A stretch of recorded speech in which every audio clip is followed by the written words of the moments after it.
All right, part one. We're going to now compare the Vanguard Life Strategy Growth Fund to the S&P 500 fund since the inception of the Vanguard Life Strategy Growth Fund. Because the S&P 500, the VFINX, I think was 73 or maybe 74, 73 I believe, where VASGX was only incepted in the late part of 1994. So we're going to do, I don't know, 3 or 4 different strategies in this regard. It might be kind of interesting. It'll be similar to what we did when we compared the Vanguard Life Strategy Growth Fund, where we're taking the gains off the table to annuitize them, and it compared to that versus just taking a 5% distribution rate. So in that case, yeah, I got to tell you, I found the 5% distribution mechanism worked better. At the end of the day, what happened with the VASGX, oh yeah, so don't forget to subscribe down below. This will be a part of a 3 or 4 part series. I don't know, it might be 5, depending on what my head thinks about as we go forward on this. So don't forget to subscribe. All right, so remember the VASGX, when we're doing, it started with $100,000. Every year went beyond $100,000 at 31 December. We took that amount off and we annuitized it. So we had total income in that regard, $143,000. Our annual income at the end of 2017 was $10,058, and our average annual income was $62.42. All right, so that's where we left. When we compared that versus taking 5% a year off, I think the 5% a year was just better. It's going to be tough to argue that. You had more income potentially. You certainly had more income over the course of those 23 years. You had more income potentially depending on what the market did. You had less income potentially too, because remember, this is guaranteed, whereas when you're taking 5%, you don't know what it's going to be. I mean, theoretically, it could go all the way down to 0. But we had about, I think it was $195,000 in the ending portfolio value. Plus we had more income. I can't remember how much total, but it's more income as well. I think it's 50,000 more of income, if I'm not mistaken. So I think, yeah, I think it was about 50,000 more of income, total income we had, and we had almost a doubling of the ending portfolio value. So in that regard, that seemed that I would lean towards taking 5% a year off as opposed to annuitizing. Now, when I was annuitizing, we just said if it went above $100,000, we annuitized. If it did not go above $100,000, we didn't. So I mean, you had some years in 2003 and 2009. Where the market actually went up, but because a year previous to that we had a down year, you couldn't annuitize anything because even with the up market, we're still below our initial threshold of $100,000. All right, so that was a drawback. No getting around that. All right, so then I did the same with the S&P 500. I did the exact same scenario as a VASGX. And again, this is just part one. In this case, we ended up with $174,000.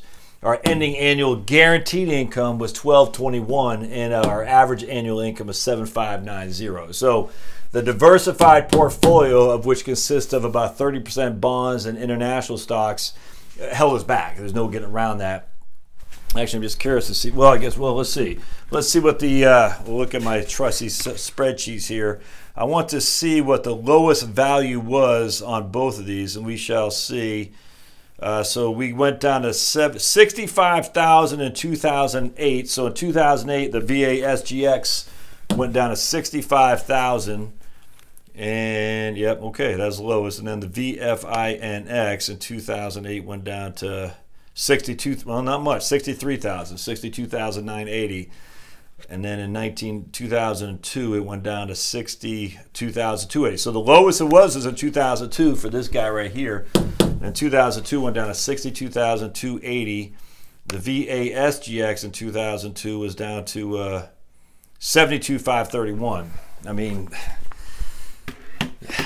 yeah, I don't know, man. It's gonna be tough to make an argument for that, given that this right here paid us 30,000 more of income, and our ending income, guaranteed income, is 20% more. All right, so you got 30,000 more in total income, right? 32,000, and you got 20% more guaranteed total income right here going forward.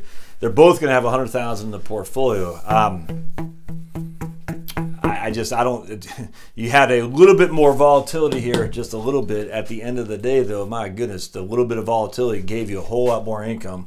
You're talking 20% more income to take more volatility. So I'm going to go with the VFINX relative to the VASGX. Now, look, I got no clue what happens in the future. You don't either. But in terms of if we're trying to, so there's a part 2 of my method here, which I'll get to the next video.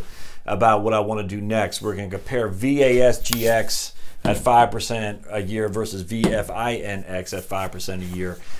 It's hard for me to be convinced that this portfolio is how I'd do it in terms of what I mean to take the annuity. I don't like that strategy. I mean, it's okay. I like the fact of getting $12,201 a year guaranteed, but man, we're 23 years into retirement. $1,000 a month at 21 years, 23 years in retirement. That's nice and all, but we'll see what the net result looks like when it comes to VFINX in terms of total portfolio value, because I don't know, man. I don't think that strategy is the way to go. So the 5%, just taking 5% off the portfolio each and every year is what we're going to look at here, VFINX, and we're going to compare it to a more diversified portfolio, VASGX, and see how they shake out. Because of the two options I started with, annuitizing once we break 100,000 versus just 5% a year, I'm going to go with the 5% a year. The annuity just didn't do it as well as I thought it might for me, and that's fine. That's what this learning process is, to see what shakes out better. Now, I mean, my goodness, who knows what the future holds, but in hindsight, I would rather have the 5% a year. So stay tuned. Sign up for the next one. We're going to throw some numbers up on the board here about the taking 5% a year off and what it looks like VFINX, and we'll compare it to VASGX and see where it shakes out. Okay, don't forget to subscribe, comments, thumbs up, the whole thing. Go to the blog at heritagewealthplanning.com. Don't forget, you can always get my books. Just go to Amazon.com and type in my name, Josh Scanlon. We'll see you next time. Thanks.